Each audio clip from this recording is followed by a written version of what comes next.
रागिनी और चंपक दोनों पति पत्नी चांदीपुर गांव में अपने बच्चों रवि और चिंकी के साथ रहते थे। चंपक एक ईंट भट्टे पर मजदूरी करता था, जबकि रागिनी गांव में ही लोगों के घरों में काम करने जाती थी। दोनों की कमाई से ही उनके घर का गुजारा चलता था। दोनों पति पत्नी के पास कुछ भी नहीं था, फिर भी वे अपने बच्चों के साथ बहुत खुश रहते थे। रवि पास के ही सरकारी स्कूल में पढ़ाई करता था। चूंकि चिंकी अभी 3 साल थी, इसलिए रागिनी चिंकी को अपने साथ काम पर लेकर जाती थी।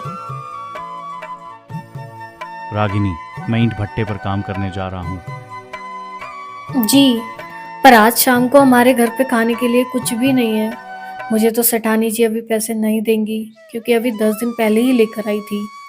आप एक बार भट्टे के मालिक से भी बात कर लेना, शायद कुछ मदद मिल जाए। हाँ रागिनी, मैं बात कर लूंगा। अभी मैं चलता हूँ। चंपक ईंट भट्टे की तरफ चल देता है और रागिनी पहले रवि को स्कूल छोड़ती है। फिर वह काम करने के लिए सेठ के घर जाती है। सेठानी के घर पहुंचकर रागिनी चिंकी को एक जगह बिठा देती है और खुद काम करने लग जाती है। एक दिन चिंकी हॉल में चली गई, जहां सेठानी के बच्चे टीवी देख रहे थे। चिंकी भी वहां खड़ी हो गई और कार्टून देखने लगी। जब सेठानी के बेटे मयंक ने चिंकी को वहां देखा। ए चिंकी, तू यहाँ क्या कर रही है? वापस जा और दूर हट। भैया, मुझे कार्टून देखना अच्छा लगता है, इसलिए मैं देख रही हूँ। मयंक बहुत ही शैतान और बदतमीज था। उसने बोला, चॉकलेट खाएगी क्या चिंकी? हाँ भैया। मयंक फ्रिज से चॉकलेट निकाल कर लाता है और चिंकी की तरफ हाथ बढ़ाता है। जैसे ही चिंकी हाथ आगे करती है, मयंक हाथ पीछे कर लेता है और खूब खुश हो जाता है। बेचारी चिंकी मायूस हो जाती है। मयंक को ऐसा करते रागिनी ने भी देख लिया था। उसे मयंक पर बहुत गुस्सा आया, पर वह कुछ नहीं बोली। उसने चिंकी को अपने पास बैठा लिया और खुद काम करने लग गई। शाम को जब चिंकी और रागिनी घर वापस आते हैं, तो रागिनी चॉकलेट वाली पूरी बात चंपक को बता देती है। यह सुनकर चंपक को बहुत बुरा लगता है कि उनके पास इतने पैसे भी नहीं हैं कि वे अपने बच्चों को कुछ अच्छा खिला सकें। रागिनी, सेठ ने आज कुछ पैसे दिए थे, उससे मैं राशन ले आया हूँ। वहाँ चूल्हे के पास रखा है। ठीक है जी, फिर मैं खाना बनाने जाती हूँ। धीरे धीरे दिन गुजरते हैं। एक दिन एक बच्ची नदी में डूब रही थी। उसी रास्ते से चंपक गुजर रहा था। चंपक ने बच्ची को डूबते देखा तो वह नदी में कूद गया। उसने बच्ची को पकड़कर बाहर कर दिया, लेकिन वह खुद नदी में डूब गया, क्योंकि उसे तैरना नहीं आता था। जब रागिनी को चंपक के बारे में पता चला, तो रागिनी और दोनों बच्चे फूट फूट कर रोने लगे। अब घर में कमाने वाली सिर्फ रागिनी ही बची थी। वह सुबह पहले रवि को स्कूल छोड़ती, फिर चिंकी को अपने साथ सेठानी के घर लेकर जाती। वहां वह चिंकी को एक जगह बैठा देती और खुद काम में लग जाती। एक दिन जब रागिनी काम कर रही थी, तब सेठानी उसके पास आई और बोली, रागिनी, ये लो कुछ बचा हुआ खाना। मैं फेंकने ही जा रही थी, पर सोचा तुझे दे दूं, तेरे बच्चे खा लेंगे।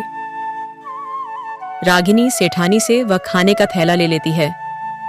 वह लेना नहीं चाहती थी, लेकिन क्या करती, बच्चों को भूखा भी नहीं छोड़ सकती थी। रागिनी उस थैले को वापस घर ले आई और अपने बच्चों को खाना खिला दिया। दिन पर दिन रागिनी अपनी मेहनत को और बढ़ाने लगी। उसने 3-4 जगह काम पकड़ लिया था, ताकि वह अपने दोनों बच्चों को अच्छी परवरिश दे सके और उन्हें बड़ा अफसर बना सके। 3-4 जगह काम करने की वजह से वह हमेशा बीमार पड़ने लगी।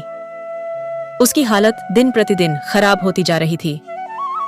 जहां से भी उसे खाना मिलता, वह अपने बच्चों के लिए ले आती और वही खाना बच्चों को खिलाती, पर खुद कुछ नहीं खाती थी। इस वजह से रागिनी और कमजोर हो गई थी। अब वह किसी भी घर में जाती तो कोई उसे काम पर रखने के लिए तैयार नहीं होता, क्योंकि वह हमेशा बीमार रहने लगी थी। अब वह घर में ही रहती। वह पूरे दिन बस खाट पर पड़ी रहती। अब तो रवि का स्कूल भी छूट गया था। एक दिन रागिनी ऐसे सोई कि फिर कभी नहीं उठी। अब रवि और चिंकी दोनों अनाथ हो गए थे।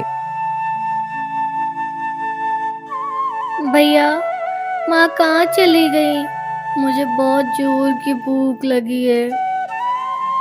चिंकी, माँ हमसे बहुत दूर चली गई हैं। अब कभी नहीं आएंगी वो यहाँ पर।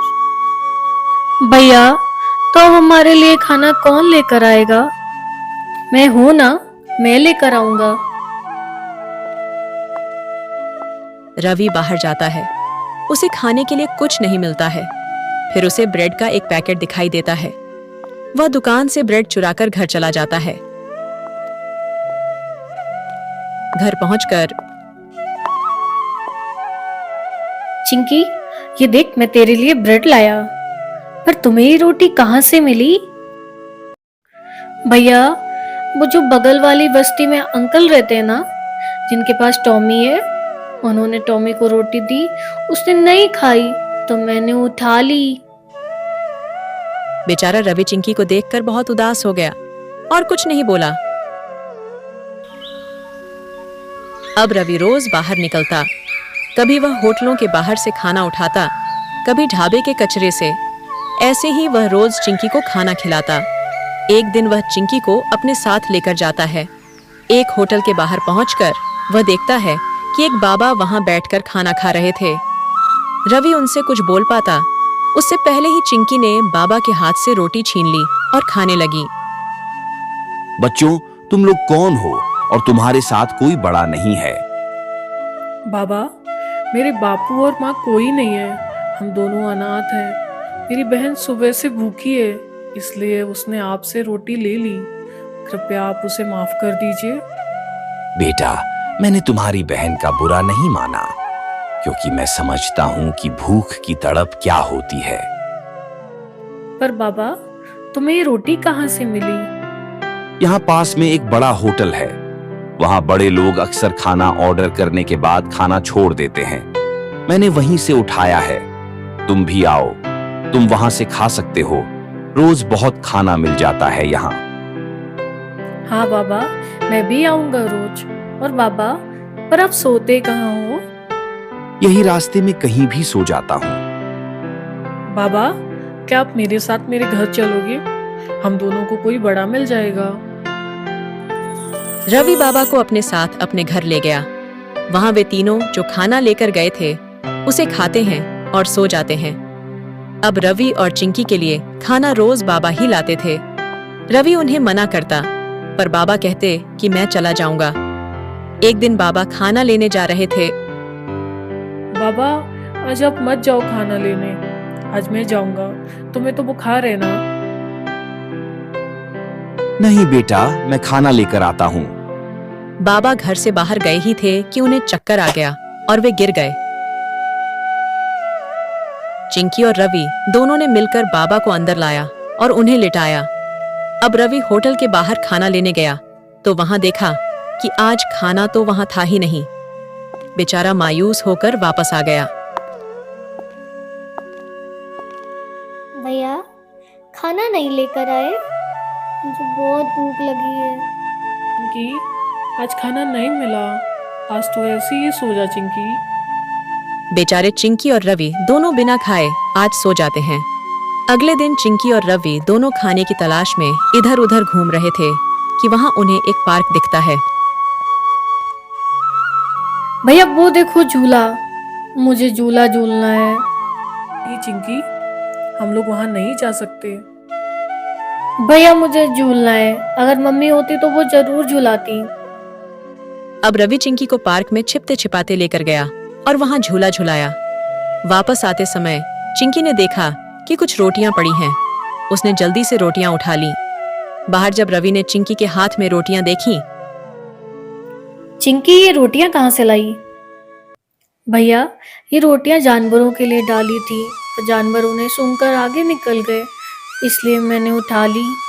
रवि नहीं चाहता था कि जानवरों वाली रोटियां कोई भी खाए, पर चिंकी ने कल से कुछ नहीं खाया था, इसलिए उसने खा ली। घर पहुंचकर बाबा, रवि और चिंकी ने भी रोटियां खा ली। अब तो रवि और चिंकी रोज ही पार्क में छिपते हुए घुस जाते और वहां से रोटियां चुरा लेते। एक दिन रोटियां चुराते हुए वहां के कुछ बच्चों ने देख लिया।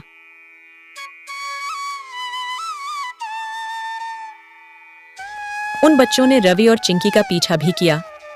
और जब चिंकी ने रवि और बाबा को खाना खाते देखा तो वह दुखी हो गए। वह घर जाकर पूरी बात अपने माँ बाप को बताई। वे लोग भी वहां आए और बाबा की हालत इतनी बुरी देखी कि सबसे पहले उन्होंने बाबा को अस्पताल में भर्ती कराया। बाबा की हालत धीरे धीरे ठीक हो रही थी। अब उसी की सोसाइटी से कोई न कोई रोज उन्हें खाना लेकर आता। अब बाबा बिल्कुल ठीक हो गए थे। उन्हीं लोगों ने अपनी सोसाइटी में बच्चों की देखभाल की नौकरी दिलवाई थी और चिंकी और रवि को भी स्कूल में एडमिशन करा दिया था। आंटी जी, आपका बहुत बहुत धन्यवाद। आपने हमारा इतना ख्याल रखा। बेटा, इसमें धन्यवाद की कोई जरूरत नहीं है। जैसे हमारे बच्चे वैसे ही तुम लोग भी हो हमारे लिए। अब रवि और चिंकी बहुत खुश हो गए थे। इसीलिए नहीं कि बाबा की नौकरी लग गई थी, बल्कि इसलिए कि अब कोई उन्हें अनाथ नहीं कहेगा। अब बाबा जो उनके साथ थे वे उनकी जिंदगी का हिस्सा बन गए थे।